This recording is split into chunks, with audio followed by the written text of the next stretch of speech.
Hello, and welcome to the Bamboo Lab podcast with your host, peak performance coach, Brian Bosley.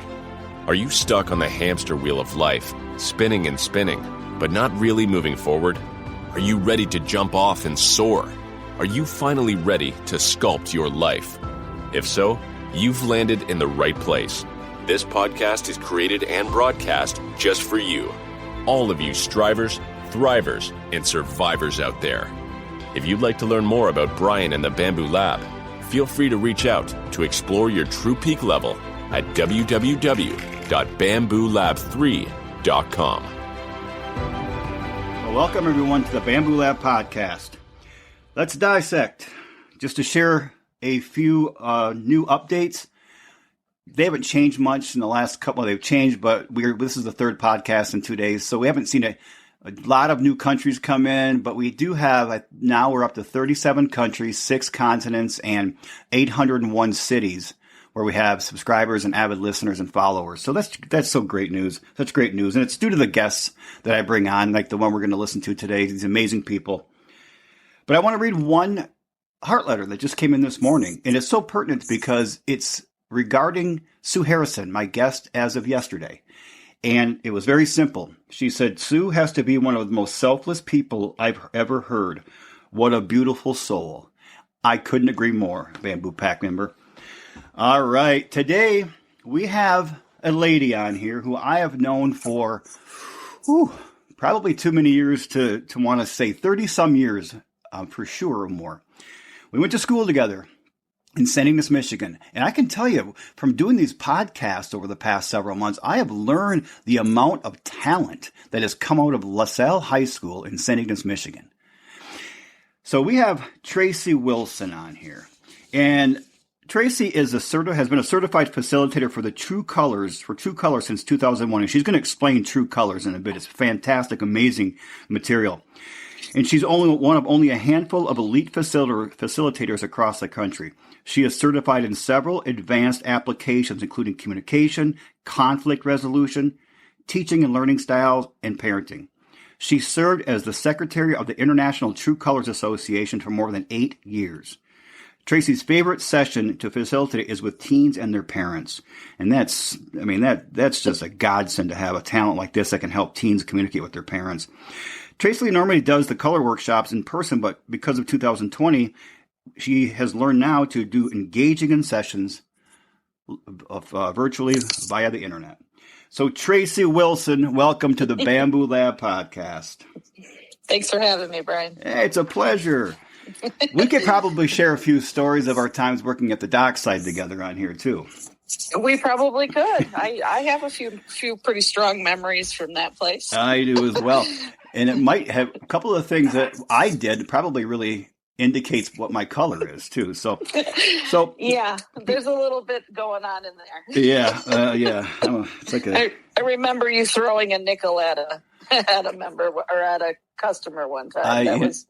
That's the story I was thinking of before we started talking today. Yeah, so maybe we can that's an orange. Okay. Well, I know a lot about you, but the Bamboo Pack doesn't. So before we get into the material, and for all of you Bamboo Pack listeners out there, this is going to be a different type of podcast. We're going off format a bit because Tracy's True Colors material is so powerful.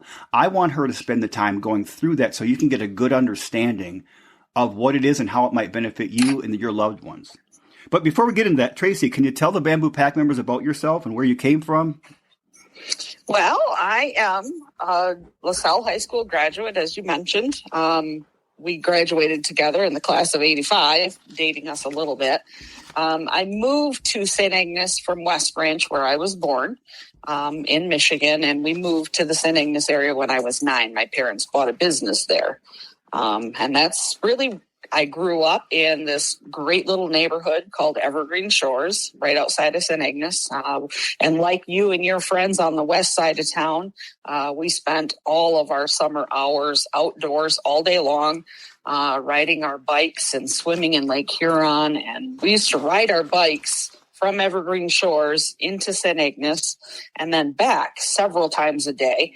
It really meant nothing to us to ride 5 or 6 miles at a time and do that several times a day. And I think about how times have changed and how I wouldn't let my kids ride around the block when they were growing up. And just, I've heard you talk about that several times with other classmates and other people on the podcast, how much times have changed in the way we grew up compared to the way kids grow up now. But I graduated from LaSalle High School, went on to Northern, earned a degree in health education from Northern Michigan University. And then I took my first job out of college in Grayling, and actually started working who is now my husband. So that was a job interview that I didn't really understand the ramifications of, but I took that job as a social worker with his agency, and we got married, had kids, and Grayling is now home. Grayling's a nice little area. We love it here. Well, growing up, I never considered myself a West Sider. Well, you were West Side I guess to those I was. of us on the East Side. That's very true. Yeah. We technically grew up in Moran Township. Yep. And yours, yep. What was Evergreen Shores? Was that a township? Oh, Evergreen Shores. I guess it was, but I don't. Oh, that's a good question. Yeah. It was just a little sign on the side of the road that said Evergreen Shores, and it was about a 4-mile stretch, 5-mile stretch. And a bunch of us classmates grew up there. We had our own little school. You guys went to GrowCap, I believe. Mm-hmm. And we went to Evergreen Shores. That school eventually closed down while I was in college, but we did until 8th grade at Evergreen Shores, and then we all transferred into the high school. So, and I believe we used to have a traditional game between our school and your school. I remember those games, softball games. Yes. And the cool part for me, if you remember our 8th grade year, they always set that team up for us in Evergreen Shores. Chico Belangi was our coach and teacher. And it was an 8th grade versus 8th grade, Evergreen Shores versus GrowCap. And there was like these, bragging rights to who was going to win this game. Well, when he started putting our team together, he had all the 8th grade boys, and then he started filling it with 7th grade boys. And I was like, wait a minute, I'm an 8th grader and I want to play. And he was like, you got to be kidding me. Wait, man, I deserve to be out on the field. And my mom was a phenomenal softball player. So apparently I thought I inherited some of that. And as it turned out, I won player of the game. And I still remember to this day, Chico Belangi coming into our classroom and presenting me with the game ball. Really?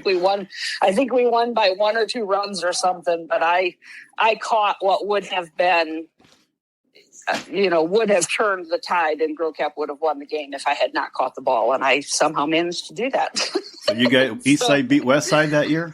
Yep. East Side beat West Side. Well, we still had McDonald's and Clyde's drive-in. You did.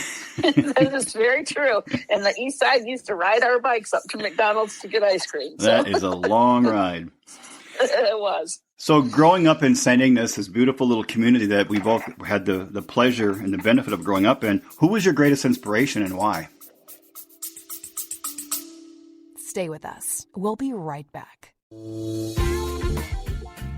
Many of the most memorable brand campaigns have been driven by cutting-edge marketers who are driving innovation and massive growth for some of the most beloved brands. This season, we're getting a fresh perspective and highlighting women marketers who are making an impact in both crypto and mainstream brands. As always, we'll discuss the most pressing challenges and opportunities facing our industry, while uncovering the brave marketing moments that have led these marketers to where they are today. Well, I think growing up, like so many of the people that have been on your podcast and been guests with you, it's hard not to pick one of our parents as our greatest inspiration. And for me, my mom is my inspiration. And, she's just an incredibly strong and independent woman, and she loves fiercely. And she's really taught me a lot about how to be who I am. And I recognize her, everything I want to be my mom. So she is definitely my hero. And one of the things that my mom taught me that really has had a huge impact on my life, and she really taught it by living it, was you've heard the term enabling. Mm-hmm. And it's something that you hear a lot in drug and alcohol and behavior management, and enabling is the concept. If anything that you're doing is making it easier for that person to behave in the way they are behaving, you're enabling their behavior. And my mom taught me that by living it.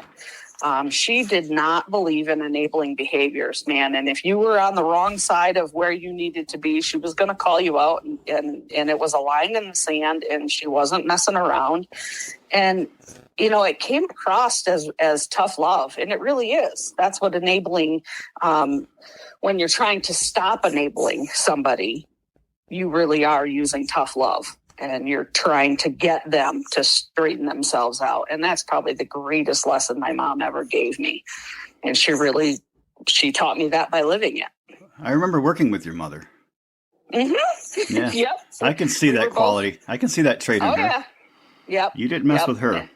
No. Nope. She'll take care of you. Yep. So. Yep. All right. Let's jump into this material because I'm excited about this.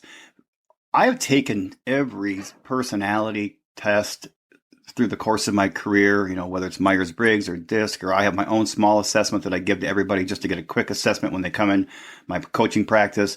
But this stuff was really in depth, and it was eerily spot on accurate. It's accurate, isn't it? Yeah, it was. Yeah, and that's the beauty of True Colors. So True Colors, I was first introduced to this in church.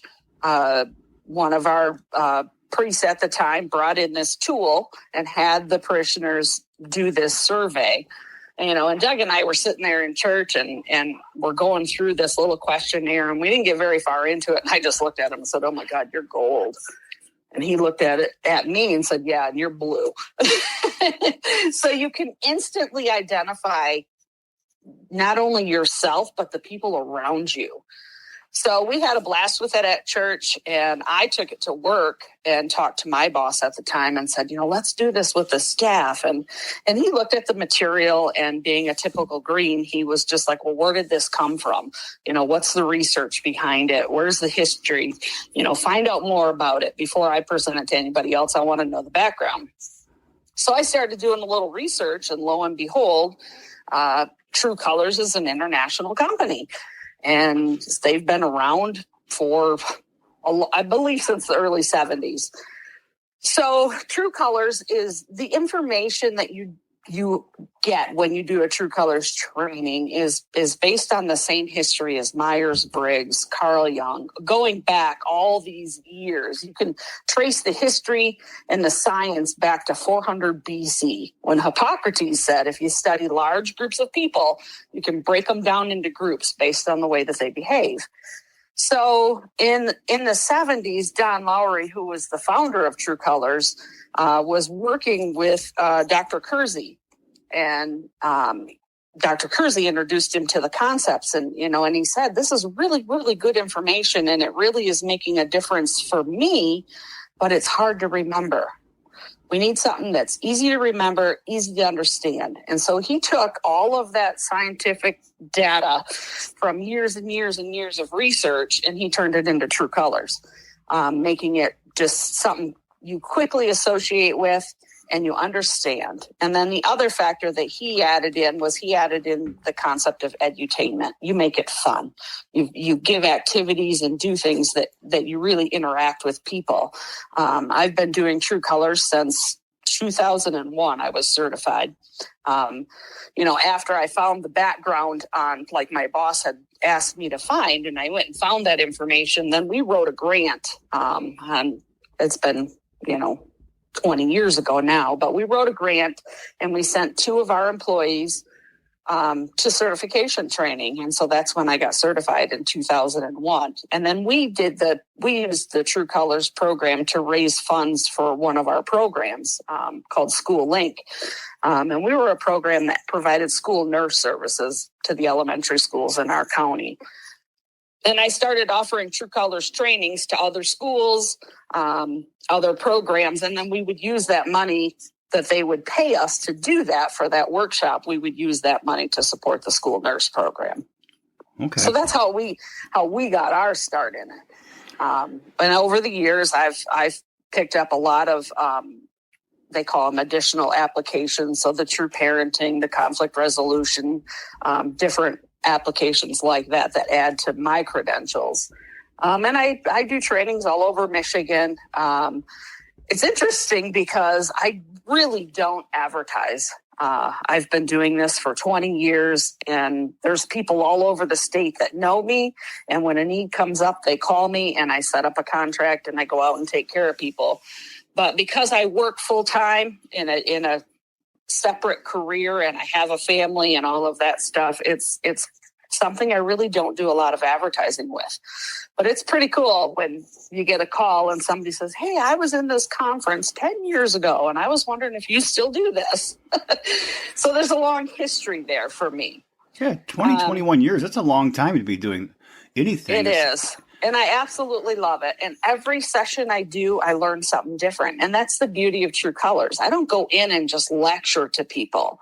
We go in and we talk, and I hear about, hey, Brian, what's your brightest color? And tell me your story and what works and what doesn't work and where you're in conflict. And everybody's stories are a little bit different because you are the same as several people in the room when you do a True Colors training, but everybody's life experiences are different. Your focus is different. Your lens is different.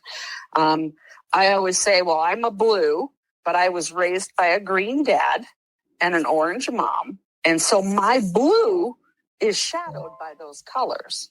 So when I'm with certain people, my blue changes. You know, when I'm around my daughter, she's very blue. So our blue is very bright. When I'm around my son, he's green. That puts us in opposite. So we tone that down a little bit.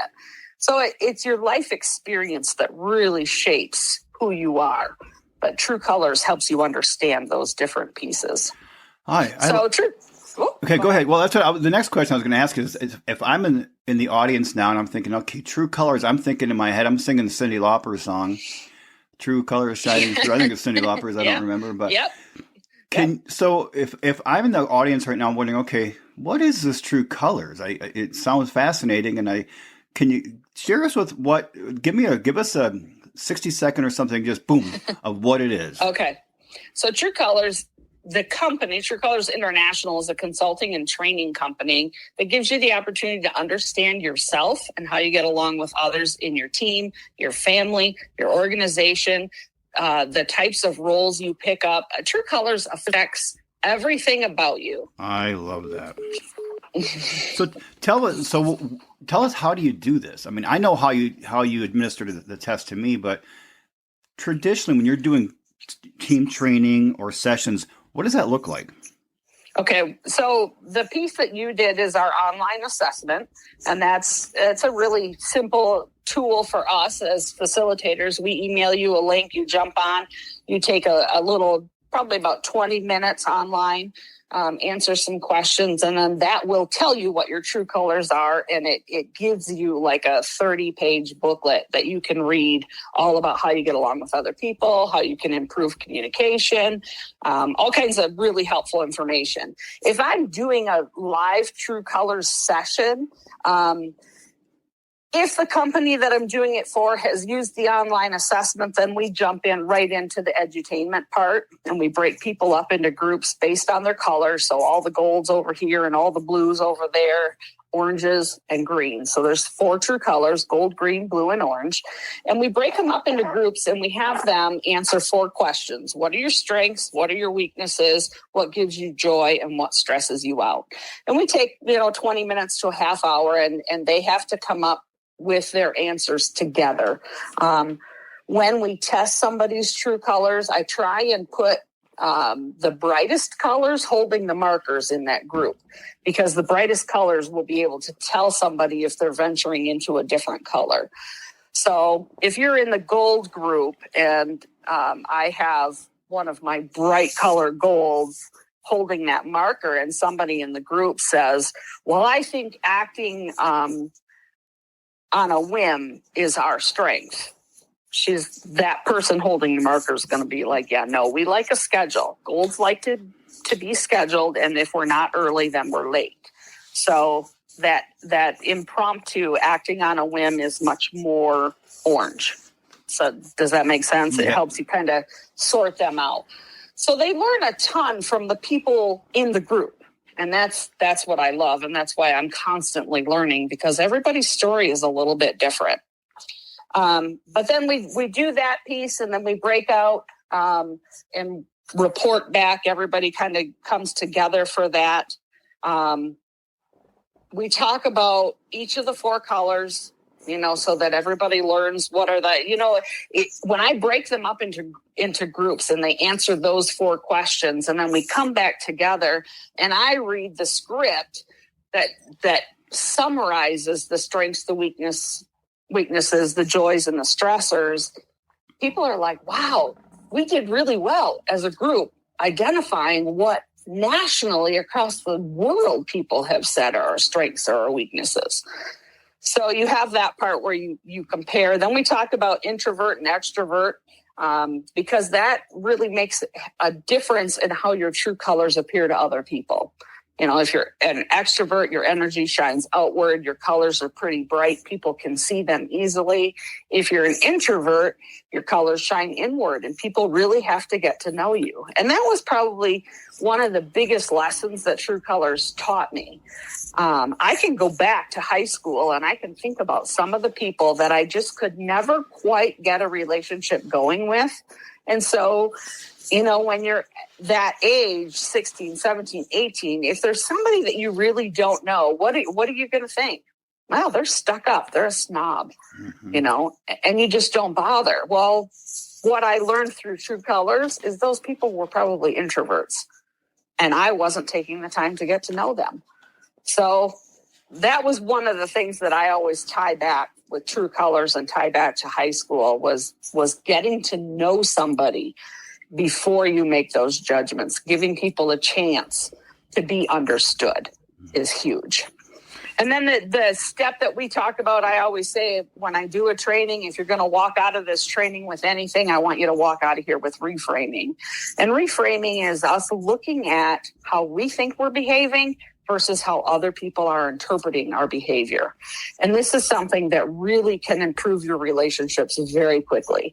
And it's understanding that as a blue, I think I am empathetic and compassionate and I caretake. But my opposite colors who are green interpret my behavior as bossy and trying to be your mother and taking care of me. And so understanding that we have to look at not only how we think we're behaving, but we have to understand how other people think that we're behaving. One of my quotes that I always put up in my screen when I do a True Colors training says, I don't have an attitude problem. You have a perception problem. And that's true. When you look back at those situations, I didn't have a problem with the way my attitude was, but your perception of my attitude, if I look at that and try to understand that piece, then I can improve some of the conflicts in my life pretty quickly. Do you find, Tracy, that it's more effective to do this in a group setting like this, or is it more effective to work with somebody one-on-one or a couple or parents and teens? I've done a little bit of all of it. It is, in my opinion, it is always more effective to do it in a group setting, because the beauty of True Colors is learning from the people around you. And the more people that you have in the room, the more you're going to learn. Like if you and I sit down together, you can tell me about your brightest color and I can tell you about my brightest color, but there's still 2 other colors that nobody's vouching for. And so we're interpreting how we think those colors would behave or would interact, but we don't know from that color. So you get much more experience by having more people in the room. When people call and say, well, how many people can we have? Okay, I've done upwards of 200 people, and I've done 2 people. I prefer to have no less than 15. Okay. for a group activity. I mean, Right. I can do one-on-one. I've done some phenomenal stuff between parents and teenagers. That is just, that's my niche. That's where I absolutely love working. Because, we didn't exercise one time. I was working with a group out of Catholic Human Services up in Gaylord, and they had a group where it was a child who had been adjudicated through this probate court. They were assigned a mentor, and then their parent had to attend the session. And so that was the dynamics in the room. You had teenagers who had gotten in trouble, a mentor assigned through the probate court, and then their parent. And we would do this True Colors session with them. And the dynamics in the room were just fantastic. And you could really change some relationships with these parents and kids pretty quickly. And you could see where they had, kind of drawn that line in the sand and they were not understood, and just helping them understand each other made such a difference. It seemed, I mean, it's difficult to fathom that a teenager would understand this. And I can see they would get such great value out of it, but teenagers are so stubborn. Yep. I mean, it's like well, and that's something that I often break down with adults. When we do True Colors with teenagers, we have to be really careful, because teenagers will test orange, even if they're not. So why is that? Well, an orange is vibrant and full of energy and liking to push the envelope. Those are natural, intuitive pieces of being an orange. Well, then you look at teenagers. Teenagers are trying to grow up. They're trying to become independent of their parents. They're trying to make adult decisions. They're learning to drive. They're waiting to vote. All of these things. So they're kind of stuck in a place where they're really trying to break away and be more independent. And it really mimics orange. So when you do a True Colors training, I've always been very careful, and I pay a lot of attention to that secondary color, because people will change colors based on where they're at in their life. I've had people say to me, well, do you change True Colors based on what's going on in your life? Well, you don't really change True Colors, but you learn to act in other colors. So an example I can explain easily is I had a friend who was very high gold, and her husband was also very high gold. And so that's the realm she acted in. Well, then they went through a divorce, and suddenly that gold shining on her was gone. And those expectations changed, and she was independent, and she was on her own, and she could do all her own things. And guess what? She decided to exercise her little orange a little bit. So she became much more outgoing, got involved in activities, started, competing in athletics, and really started to shine as a completely different person. And that was really fun to watch. And then all of a sudden, as she started to settle back down again, she got through that time of growth and change and learning who she was. And she settled back down, and those gold traits and the gold behaviors and the gold lifestyle started to come back. So she didn't really change her colors, but she changed the way she was acting based on what was happening in her life.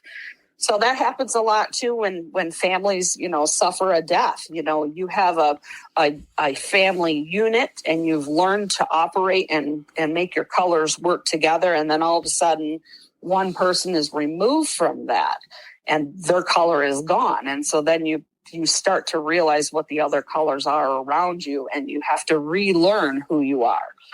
So teenagers are kind of doing some of that stuff just naturally. They're trying to get away from what mom would have them do or what dad would have them do, and trying to learn to be their own person. And as parents, if we learn to kind of relax and let our kids figure some of that stuff out, it's really, really helpful. One of the things that I've seen a lot of adult children struggle with is expectations of our parents, especially in the situation where there's a family business involved. My dad has a mechanic's garage that has been handed down from his grandfather and his grandfather before him. But guess what? I don't want to be a mechanic. I want to go to Michigan Tech and get an engineering degree, or I want to go to Central Michigan and major in theater and dance. Well, you can imagine the conflict that causes for families. But helping people realize that people have to enjoy their own dreams. They have to enjoy their own path. And letting each other do that is a big part of having successful relationships. And I'm always surprised by the number of families that go through those kinds of things and then have to figure out either how to mend those fences, or sometimes they never do. Right. Just kind of a current Netflix thing right now. We're watching The Crown on Netflix, and there's a lot of that going on. You know, the king gave up the crown because he was more interested in having a relationship with his girlfriend, who then became his wife. So he gave up the crown and it went to his brother.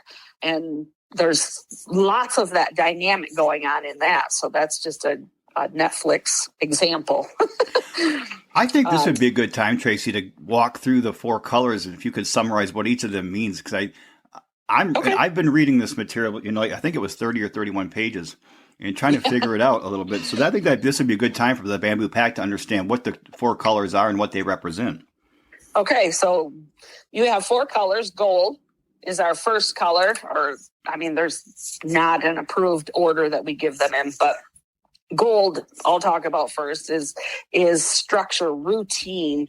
They're the ones that everything has its place and everything has its rules, and we have to have that structure for us to function.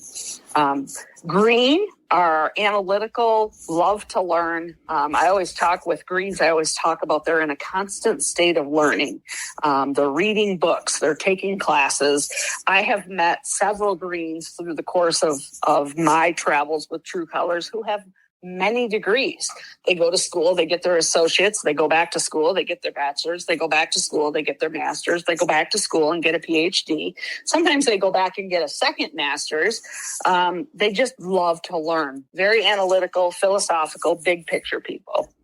Okay. Blue are your Hallmark channel, taking care of people, making sure everybody's getting along. We're compassionate, forgiving. We love to talk. We love to draw other people into our world. So I always kind of refer to us as the Hallmark people. You know, it's we're very much about being with other people. And then our last color is orange, and oranges are vibrant, high energy, many things going on at one time.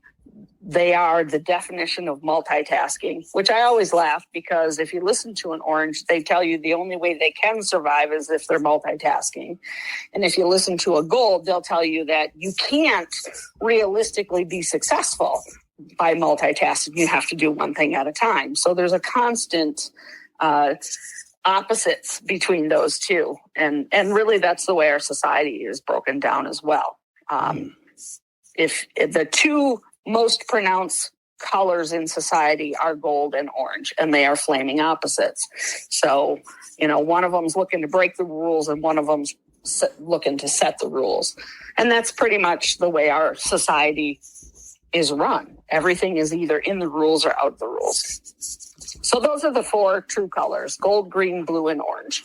And the beauty of True Colors, and that's one of the reasons we do the 4 steps with what are your strengths, what are your weaknesses, what are your joys, and what are your stressors, is because there is no right or wrong answer for what is the best color. We all have strengths. We all have weaknesses.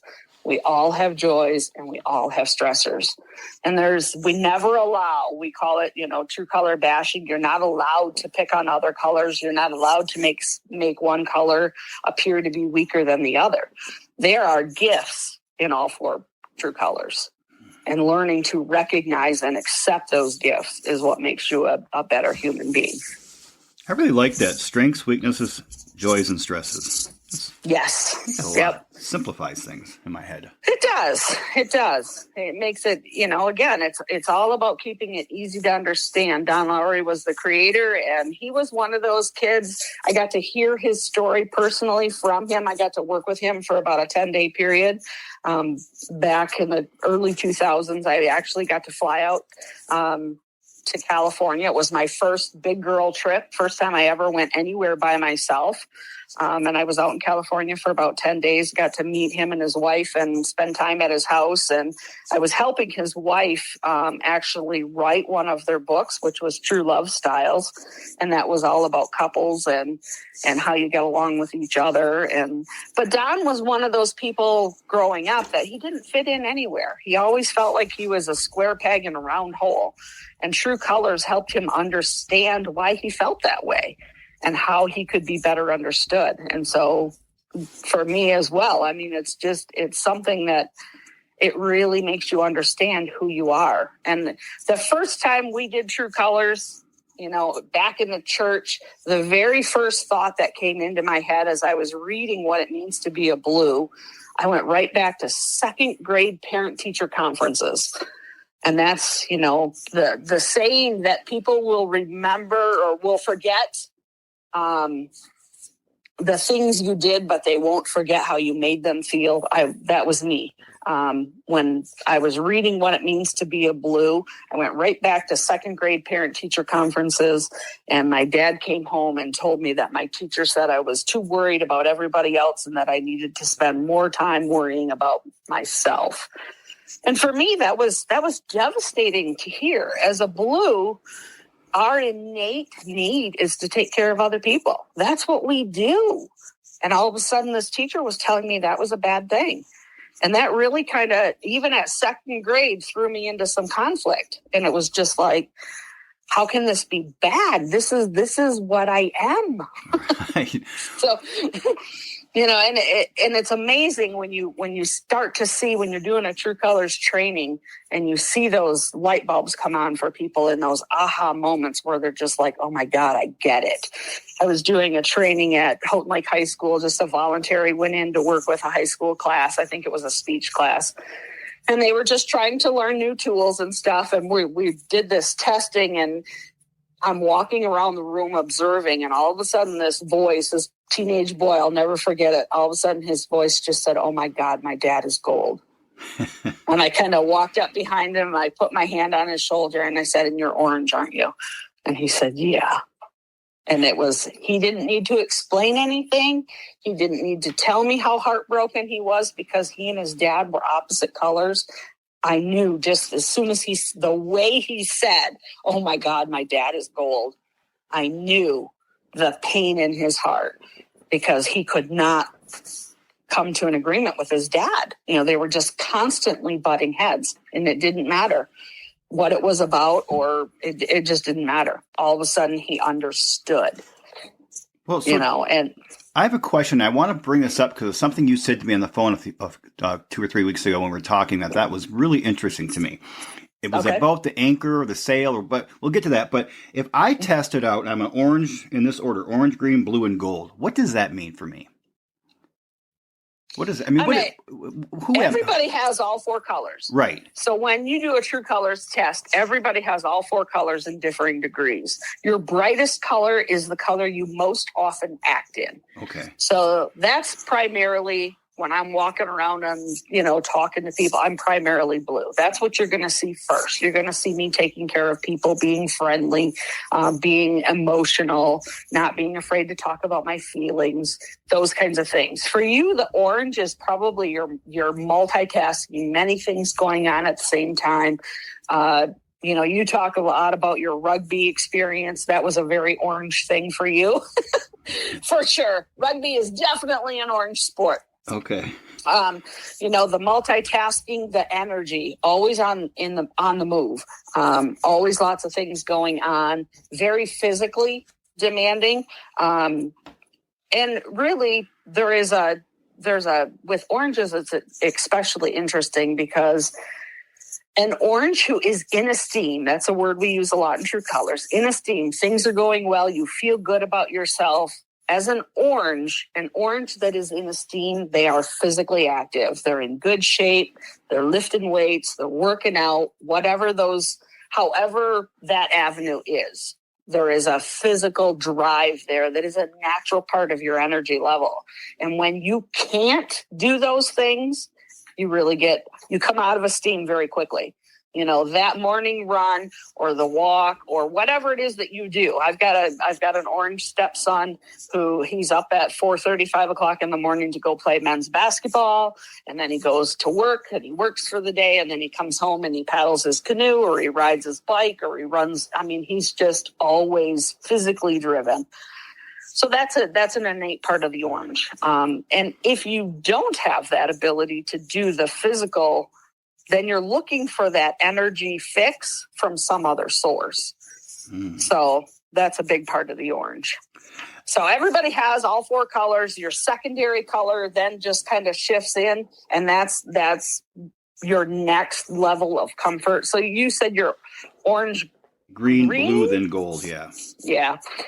And your green is you're learning, you're reading books, you're constantly out researching something. That's your green coming through. Yeah. And so it's the way we look at it is everybody has all 4 colors in differing degree. Your brightest color is your highest and your least color is your lowest. And what I try to get people to look at is, okay, recognizing what your brightest color is, but let's work a little bit more in the middle. So, because a lot of times when you're in conflict with somebody, Brian, it's usually because you're conflicting over your brightest colors. So you would most likely conflict with the gold. You're going to struggle with they need structure and you need freedom. Stay with us. We'll be right back.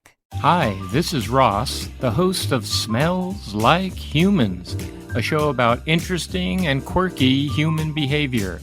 We bring humor, empathy, and warmth to topics such as relationships, dating, work, self-compassion, weddings, phobias, aging parents, travel mishaps, death, and many more.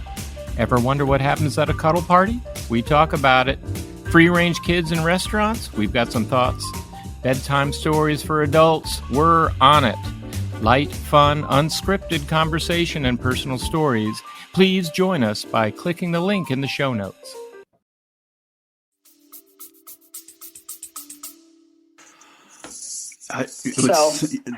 I can tell you, man, this is the most accurate assessment I've ever taken. And here's a funny story for the Bamboo Pack. When Tracy and I were talking a couple of weeks ago, and I had already taken my assessment and got my report back, and I read through it. I thought, okay, I definitely agree with this. But then I started thinking, so I challenged her. I said, well, wait a minute. I said, my least primary, my 4th color is gold, structure. Yep. And I said, but here's the thing. I'm very physically organized. Whether it's OCD or not, I can't survive well in a mess. Stuff being cluttered. My office is always impeccable. Home, I'm always picking things up and putting them where they go. I like that organization. And without it, I get real stressed. So I said, well, how does that fit into it? And you remember what you said to me? I said you're using your gold to structure your orange. You're trying to control your orange by using the gold. And my daughter is like that too. She's very high orange, but she depends on that gold structure to give her some normalcy. And we see that a lot. And oranges need that structure from the outside source to help them keep things on an even keel. Yeah, you said something when you said that, you said it's like the orange is a helium balloon and the gold is what I tie it to. Yep. So it doesn't float off. And I thought, okay, that makes a lot of sense because I don't know, I would be batshit crazy if I didn't have that structure. And the other thing is, I am batshit crazy when I can't do physical, when I can't work out or run. And I've been injured for the past couple of weeks, so I haven't done anything. And I can see it in my tension level, my stress level, my mood, my attitude. And it is, I feel tethered right now. Yep. Oh, and that's so amazing. That is truly hard for you. So, check for opportunities. Like, I don't know how injured you are, but check for opportunities that you can do. So maybe you can't run right now because you got a bum knee or a bum leg, but maybe you can go for a swim. Go to the YMCA or wherever your local place is, and low impact, but gives you that ability to get that workout in. Because it's huge, and it's a part of what drives oranges. So I want to go back to the helium balloon. We talk about that in True Colors. It's referred to as locus of control. Oranges have an external locus of control. So everything an orange does is externally driven. So that structure that you're talking about, Brian, you're bringing in that external structure so that you can survive. If I have a helium balloon has an external locus of control. It's a gas. The balloon is just going to float away unless you tie it down, you tether it. So you tie a ribbon to it and you stick it on an anchor, and that balloon's going to stay and it's going to float right there where the string will allow it to float. Take a pair of scissors and you cut that string, and that balloon's going to the next external locus of control. So in this room that I'm in, it's going to go to the ceiling, and it's going to float around up there, and it'll catch some air waves and, the fans blowing or whatever, so it'll bounce around. Well, then if it gets a chance, it'll go out the door. And when it goes out the door, it'll go to the next highest level, and it will continue to do that. That's what oranges do. They ride the boundaries. So using the structure and that gold behavior that really, helps you function, because that's where oranges ride. Oranges ride the boundaries. My daughter was an excellent example of this. When she was little, she had to know where the boundary was. And once you set that rule down, she was fine. But she was going to test you and push you until you showed her where the boundary was. So going all the way back to when she was like 3 or 4 years old and she was playing bumblebee soccer, where really the coaches just kind of run up and down the field and the kids follow the ball. Well, Carly was just not doing what she was supposed to be doing. And the coach came to me and said, I don't know what to do about this. And I said, you have to be the coach. You have to put down the boundaries. And he's like, what do you mean? And I said, Carly will do what you tell her to do, but you have to tell her. And you have to reinforce it. I said, the next time she's not doing what she's supposed to be doing, make her run a lap or make her, whatever is your coaching way of bringing that back into control. And so he's like, oh man, I can't believe you want me to do that. And I'm like, you have to, or she's not going to listen to you. And so she was off doing something she wasn't supposed to be doing. And he got her attention and he said, I want you to run around the field, and she was just like, what? But he never had to tell her again. He never had to go back and reinforce that, because once he showed her where that line was, she was right there. But oranges will ride it always. They're always riding the boundary. So, I mean, that's just innately who they are. They're very competitive. They love a game. I tell parents all the time when I'm in True Colors, if you need orange teenagers to get something done, make it a game. You want them to clean their room? Give them, you got 1 hour to get this thing done. And now oranges can do that. They need that structure, that the desire to do something. I'll give you $10 to go to McDonald's if you get your laundry done in the next 2 hours. And then it's a race. It's a game. I'm going to win. So using that to our advantage as parents is often very, very helpful. Yeah, it's powerful, man. That's so cool. I know we have a few more questions to go through, but we're going to be able to include to the Bamboo Pack. We're going to include links in the text in the body of the podcast so that you can get a hold of Tracy and learn more about how she can help you, your team, your company, your family. This is powerful stuff. It really, truly is. And I can say that as a client, having gone through this, I've learned more about myself in this assessment than I have in any other assessment. And I've been taking assessments for 30 years, various ones. And I like the fact that it's color because you can relate to it. It's not like I'm, analytic or expressive or driver or amiable. Because it's a color, you can visualize it more, and it kind of sticks to my brainstem better. Yes, it does. It's just easy to remember. It's easy to understand. And I have to make sure people understand True Colors is not my program. I'm a facilitator in the program, but I didn't write it. It is copyrighted. We really want people to, if you want to teach it, you need to be certified. But we have a powerful company behind all of these facilitators. We're in several countries. We're in several languages. So yeah, you can pop on the links at the end of the thing and to find out who's in your area if you're interested in having, or maybe you're interested in having me fly out. That's always a possibility, but it's available worldwide. Perfect. Well, let's switch to talk about you for a little bit here.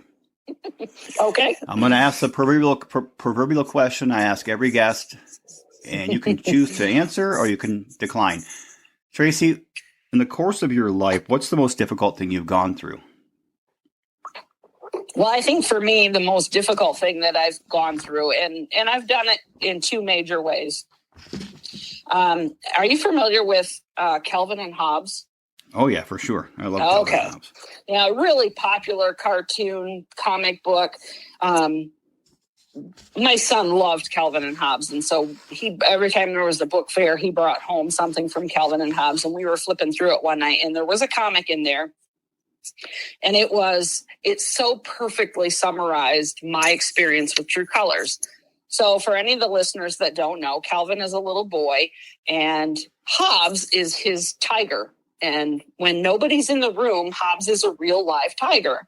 And if somebody's in the room, he's a stuffed animal. So it's Calvin's imaginary friend.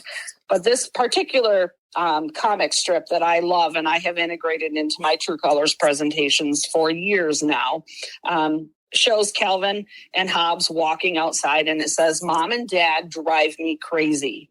They don't understand me and I don't understand them. It's hopeless. I'm related to people I don't relate to." Ooh. That's funny and sad at the same time. Yeah, I mean, it is such a powerful comic strip that speaks so perfectly to True Colors, and it speaks to the two things I would say are the hardest things I've ever gone through, and that's being in a situation surrounded by people you don't relate to. My first is my dad. My dad and I are in this world. We're opposite colors, and we don't relate, and our relationship is a constant struggle. So that's always been something I've struggled with for years and years. And then a second situation was I had a career in school health and loved what I did, loved the program. And over the course of time, people in the program changed, and it became so that I could no longer be blue. I had to be data driven. I had to be analytical. I had to be philosophical. And we were moving away from taking care of the blue part, of having that relationship and making the connections. I don't know if you're understanding what I mean by that, but our team went from being very blue and helping people to being very green. And everything was run by the numbers. Everything had goals and measurements. And it just became a place where I was related to people I didn't relate to. And it was very difficult for me. It was a hard world. And I eventually, I got out. And so I ended up leaving a career because it was not a good fit for who I was from a True Colors standpoint. Oh. So I would say those are my two situations. Yeah. Well, I really like how you wove in using the expertise of knowing True Colors into how you have figured out why those were a problem for you and why those were such difficult times versus most people might just say, those are my difficult times and I really don't understand why. Yeah. So you can use the True Colors to actually go back and dissect and really self-reflect on some of the challenges we've had in relationships or in careers or... Oh, yeah. When you look at True Colors and you look at those struggles in your life, and you very often can see, oh, my God, I can see why that was a problem. I can see why we didn't fit. I could see why I could not solve this problem. Yep. It's very applicable to so many things in your life. Yeah, it definitely is. Well, the next question, I'm going to take us back in a time machine to when you had just graduated from NMU, go Wildcats. Mm-hmm. And if you were sitting down with that young Tracy Laver at the time, and you could go back and talk to her, what would you say is your recipe for success? You want something you want her to start working on and ingraining right now. I think I would go back and say, don't be afraid to let the plan unfold. So many times we force ourselves to go in a certain direction because that's the way we think we have to go. We think it has to be on a timeline.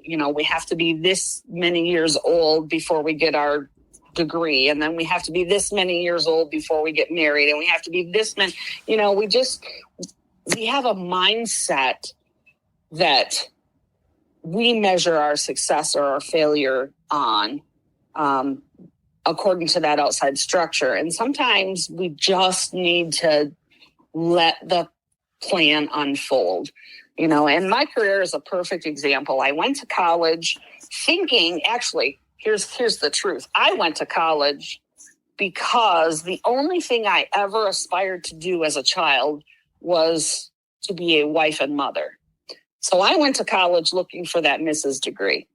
However, I went to college because I wanted to make sure that if I ever had to take care of my children, I could. And you may or may not remember what changed that for me.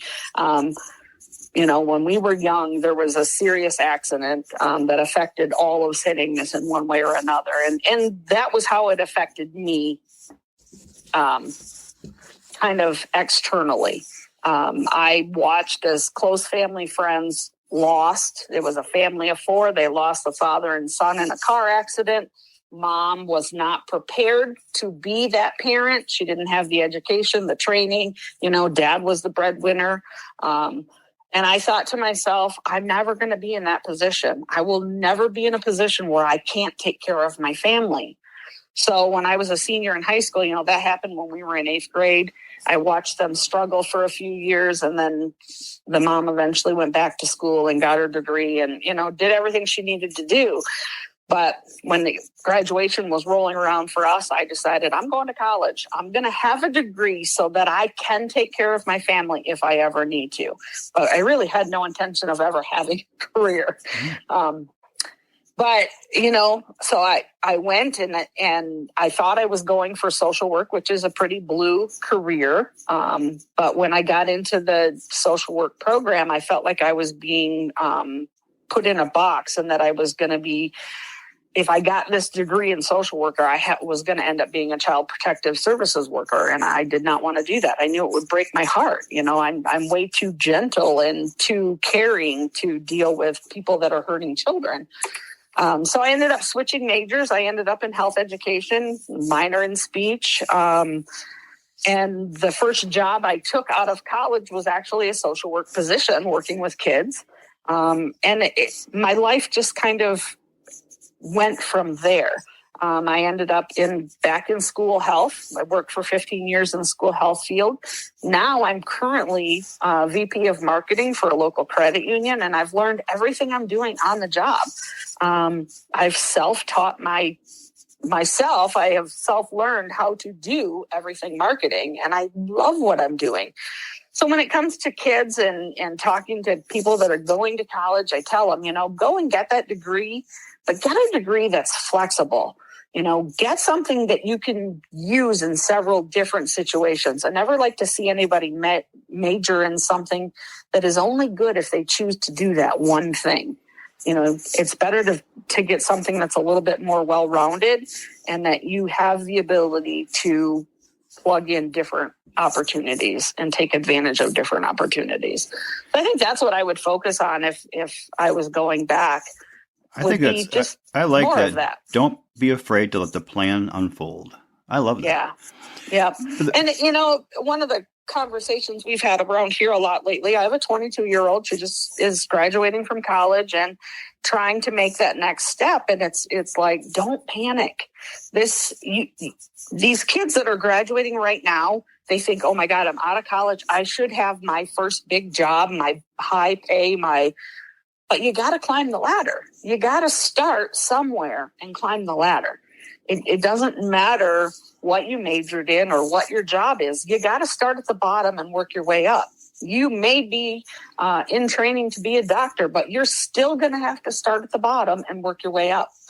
So it doesn't matter, and trying to get those 22-ish year olds to understand that. A lot of times I think they come out of college thinking, oh my God, I should be able to walk right into a high paying job. Nope. You need to walk right into basic on the ground experience, and then you build as you go.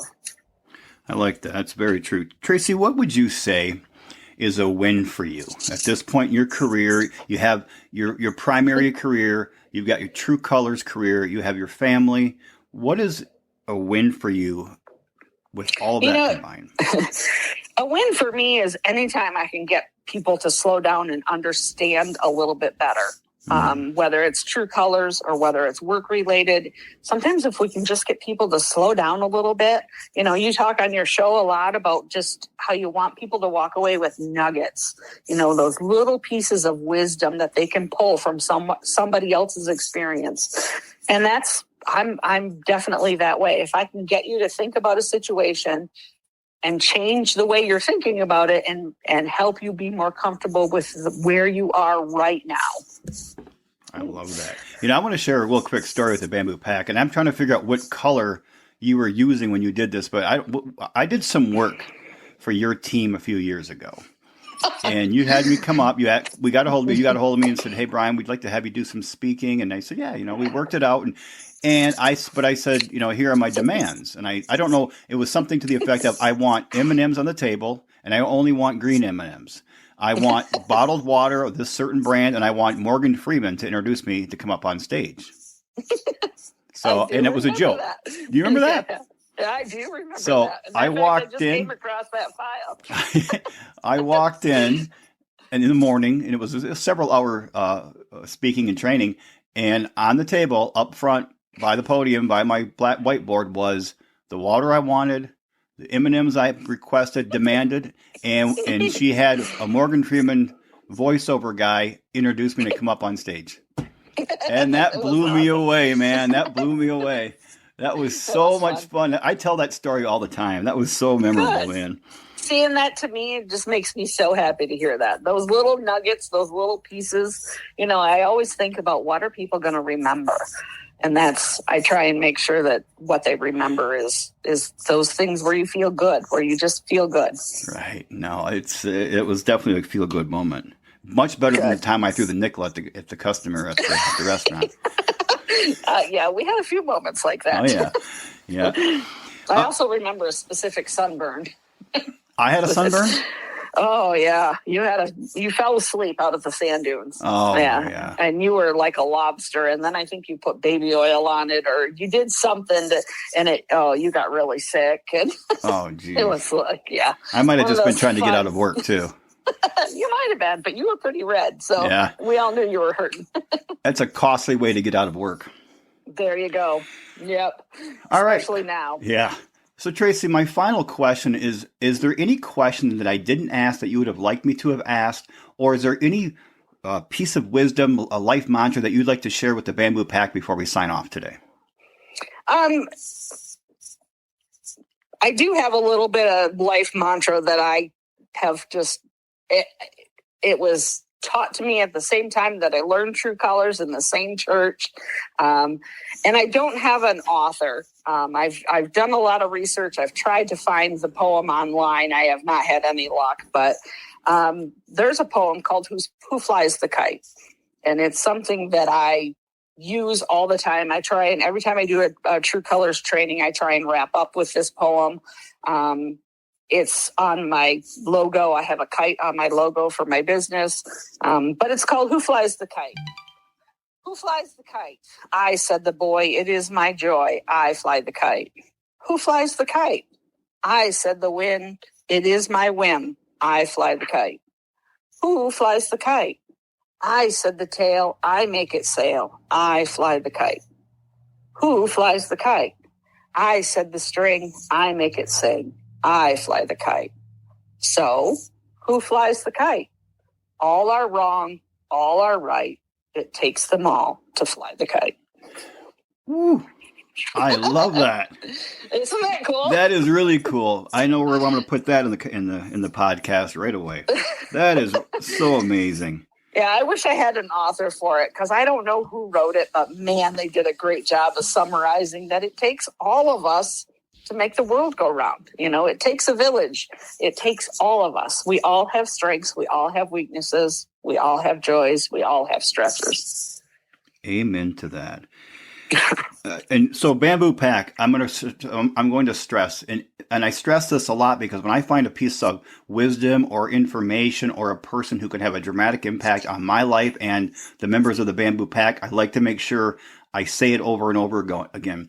Go into the text of this podcast and look at the information, the corporate website, look at Tracy's email, the information given, and get a hold of her if you think there's a way she can help you, your family, and or your team at work. This could be game-changing, life-changing assistance, and she loves to serve and help people. So she's the perfect person to facilitate this. Thank you. You are most welcome. Well, Tracy Wilson, as I still think of you as Tracy Labor Wilson, and that's, I just want to take the time to tell you, I'm so grateful that you came on here. I know you're busy. I know you're at your primary employment right now. You took some time off for us this afternoon. I can't thank you enough. And just thank you for being such an amazing guest on the Bamboo Lab podcast. I appreciate it. I'm proud and honored to be here. Well, Bamboo Pack, we're going to sign off for this episode. In the meantime, please, we'll talk to you in a few days. In the meantime, get out there and sculpt your life. You've got one shot at this thing we call living. Make it count. Get out there, find out what your true color is. Find out what the true colors of the people around you, what they are. Find a way to understand them, their perception of you, and to increase your level of understanding of the relationship and just make your life better. This is one amazing tool that can be extremely, extremely important, if not crucial, in you and how you sculpt that life. I appreciate you all.